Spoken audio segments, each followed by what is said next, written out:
নীরব আপনাদেরকে গাইড করব সঠিক ডিসপ্লেটি পাওয়ার জন্য। তাই আমি আপনাকে দুই ধরনের ডিসপ্লের একটা স্যাম্পল দিচ্ছি।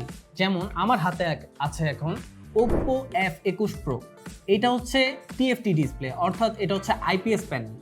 আর এরকম সেম আরেকটা ডিসপ্লে আছে আমার কাছে, এটা হচ্ছে ফ্রেম সহ একদম মার্কেটের যে সেট খোলা অরিজিনাল যে ডিসপ্লেটা বলে সেই ডিসপ্লেটা। এটা হচ্ছে অ্যামোলেড প্যানেল। দেখতে পাচ্ছেন আপনি দুইটার মধ্যে অনেক তফাৎ আছে ভাই। তাই এরকম অরিজিনাল আর কপি ডিসপ্লের মধ্যে পার্থক্য বুঝতে যোগাযোগ করুন স্ক্রিনে দেওয়া নাম্বারে।